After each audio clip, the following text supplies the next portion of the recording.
Hello, e-commerce fans, and welcome to 10-Minute Ecom, an AOV Lab podcast. Every episode, we break down a new and different tactic that can help you improve your e-commerce KPIs, key performance indicators. I'm your host, Andrew Figgins, and like most of you, I am an e-commerce professional. You may know me as the founder of AOV Lab, the former VP of Product Innovation at Scrubs and Beyond, or as the former Director of E-commerce Technology at Rural King. Today, I'm excited to be talking to Ashlee Anderson, an e-commerce colleague that is doing incredibly interesting work in e-com for a really cool brand called Rumple, which if you haven't heard of, take a moment and check out sometime today. Anyway, Ashlee, what did you come on the show today to share with your e-commerce colleagues? I am Ashlee Anderson, and I am the Director of E-commerce at Rumple, based out of Portland, Oregon, but I'm located in Texas. And today I'm going to cover one thing that I've seen work in e-commerce across multiple industries, conversion rate optimization, better known as CRO. Thank you, Ashlee. After the ad, we'll get right into the chat. Today's episode of 10-Minute Ecom is brought to you by shop.aovlab.com. It is a brand new store with fun apparel and gear, specifically for e-com professionals just like you and me. We've got high quality embroidered and printed t-shirts, hoodies, and hats that will spice up any Zoom call or in-person meeting with your team. If you lead a team, these products make for awesome gifts to celebrate hitting a conversion rate or average order value milestone. If you work in e-commerce, I think you'll not only find some humor in these products, but also a sense of pride for what you do every day. Again, the site is shop.aovlab.com. Head over right now and browse while you listen, unless you're driving. In that case, pull over. You've got to see and share these products. One last time, the website is shop.aovlab.com. And now, back to the show. Thanks so much, Ashlee, for joining the show today. I'm so excited that you're here. You have a wealth of experience in e-commerce, and it's a pleasure to be able to talk to you. Tell me a little bit about what aspect of CRO. I think CRO gets used quite a bit in our industry in e-commerce, but which area specifically about CRO are you focused on and thinking about today? Yeah, I think CRO, circling back to what you first said, I think CRO gets used a lot. And I think it's a scary word because you feel like you need to have a full team dedicated and you need all of these tools and be able to analyze. But it's something that you can do really at any level, any industry. I worked at organizations that had an entire team dedicated to CRO and we're hitting statistical significance every hour. And I've also worked at organizations where you have one person who they're doing it irregularly and testing things based on what they're seeing and what we're seeing from the revenue and conversion rate and where those opportunities are. So I think that's one thing that CRO in general, just I think it's such a scary word, but it doesn't have to be scary. From a smaller business perspective, there are tools out there such as Nosto that you can run, you can implement on your website, integrate with Shopify and other tools in that realm. And you just add that personalization element. But if you don't have that, it's really looking at things like, I want to test a different CTA on the website and I'm going to compare one Tuesday to another Tuesday. And there are going to be different factors if you're running that. It's not going to be the cleanest data, but you're going to be able to learn from that, really determine, did this impact my conversion rate positively? And how can I learn from that? Absolutely. And I like that. I think you're pointing out that CRO can really be applied across the board, right? Like it can be big enterprise companies, mid-sized companies, even small startups. And it's just like a different set of tools, it sounds, that you've seen in your experience. Do you think there's like a specific skill set as a person that someone needs to have to really be a part of CRO or like, I don't know, to use that in a title? I don't know what I'm asking Well, really. I, I think in e-commerce in general, it's very helpful, beneficial to have an analytical mindset. You don't need to know how to write SQL and build reports in Tableau and all of that, but you need to be able to read data and understand that if it's working or not working, and what are the different pivot points and being able to segment and think of things that way. I think that's a really important skill set to have. Again, I don't think you need to be an advanced data analyst with 20 years of experience, but you need to be able to look and say, here's the conversion rate and here's a conversion rate. And this one is statistically significant. This one might not be. And what are other factors that are impacting that? Did we have a new product released today? Did last week we get featured on the news? Things like that. Making sure you're pulling those elements in. In terms of like new versus returning users, do you have a way that you approach that?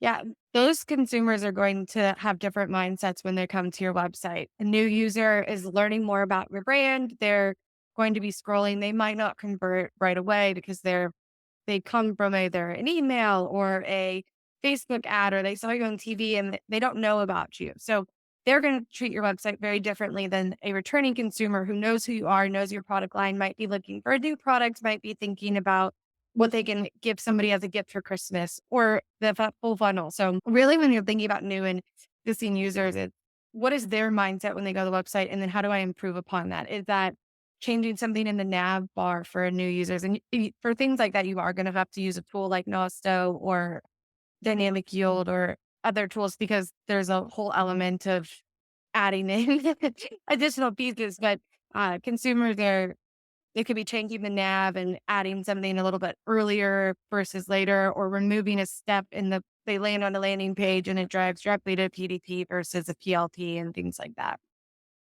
How do you look at customer loyalty programs? Do you put a lot of credence into just the importance of that versus other tactics or other ways of encouraging retention? Yeah. So for my customer loyalty program, I think it depends on your industry and what you're trying to achieve. So some customer loyalty programs are based on discounts and earning points. Others are just more based on the new exciting early access to sales, collections pages, things like that. So it does depend on your industry, how you're thinking about customer loyalty. Of course, we use kind of a multitude of all of those, and we try to encourage people to come to the website, make a purchase, and then they earn points on that purchase so they can then get something new later down the line. But then we also add this element of you're part of our family, and how we want to bring you back. We want you to have exclusive access to when we have a new product and we might sell out. Like, you should have first grabs on that versus somebody who's not necessarily new to the brand. We want to bring them in and think about that. Maybe they're not interested in buying now, but we want them to think about that down the line. I've been looking at some technologies recently that are specifically around that idea of figuring out what kind of user is on the site, whether they are somebody who's likely to buy versus not buy. Um, and so there's some interesting things happening with AI being able to look at that and determine or predict, is probably a better way to say it, how likely that customer is to buy. And then potentially being able to use a program like one of the ones you mentioned, Nosto, Dynamic Yield, some other things to try to personalize that experience based on the likelihood of them being a customer who's going to purchase. You might not even need to offer a promotion because they're that likely to purchase. Have you worked with that sort of technology before or just that way of thinking? Yes, I've worked across a couple industries. It again depends on the size of your team. So at previous companies were like Yeti, where we were larger, we actually had an analytics team and they were able to look at predictive segmentation internally. Currently, or more recently, we actually have used, my current company used a tool called Black Crow AI, which uses predictive segmentation. You can run it across your paid performance channel. You can also run it through email. Yeah, it's doing the same thing. It's essentially because of iOS 14 and that loss of attribution, they're able to pick up on those cookies, pull people back in that we might have lost because of that cookie removal, and then also determine, okay, is this person signaling to me that we're more predictive? Uh, and then from there, we're adjusting budgets. You're sending different ad copy to that person based on education versus brand versus a specific product, similar to email, like sending them through a different flow because they're more likely to purchase. We've also learned some of that stuff you don't even need a tool with for AI. It's what are things that you typically see after somebody spends a certain amount? What is that product that they're most likely to buy next? You couldn't schedule an email flow without a tool like that. So there is that element of AI which makes it easier, and there's less like thought process to it. You can really focus on the creative piece, but you can also do it internally with your own data, looking in Google Analytics, looking at Shopify, and thinking through your consumer flow. That's great. I think that makes a ton of sense. And with CRO being the topic today, I'm just curious, Ashley, like when you're going into a new brand, Is there a specific area of CRO that like is your go-to or the first area that you look as an area of opportunity and it may be unique based on where you're going? Yeah, I think zero really is going to depend on where the stop gaps are. So if there's a incohesive consumer flow, so somebody's going to a landing page and then they're going to a product description page and then they're going to a product landing page and then they're going back to the home page, something's missing within that flow. So it might test different landing pages, different call to actions on that to really drive somebody back to that piece. There also might be you come in and you look at the analytics and the homepage conversion rate is just really bad. That would be an area to focus on. So it's really diving into the analytics to really then determine where it makes sense. There's also probably things that you look at right away and you're like, this is as a consumer, doesn't make sense. You always have to come into that mindset of I understand my business, but if I didn't understand my business, where is that area of opportunity? But yeah, I think it depends on budget because then you're able to determine do I have the opportunity to get a tool? Do I have an opportunity to run a consumer study and do a test on our homepage? But really diving into that analytics, Google Analytics, although GA4 has its problems, they are showing that flow. There are the opportunity to dive in deeper and determine where are we losing people in the funnel, and then that's the area to optimize. Absolutely. Actually, it is 10-minute ecom, so the time just comes and goes.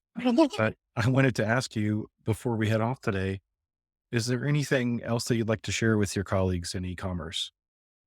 I think it's just 2023 was a tough year for everyone. Even if you had a great year, there were a lot of things that we learned about people still coming out of the pandemic. And so 2024 is a year of reset and learning and take a breath and then really just get ahead as much as you can and be prepared because the consumer is going to be the consumer and we need to just be prepared for that. So Awesome. I think you answered that really well. Thanks so much for joining the show. thank you. I had a blast. Well, we have hit that 10-minute mark, so that's a wrap for today's episode. I want to again thank our guest, Ashlee Anderson. If you have a moment, be sure to subscribe, like, or follow the show on Apple Podcasts, Spotify, Amazon Music, Google Podcasts, or wherever it is that you listen.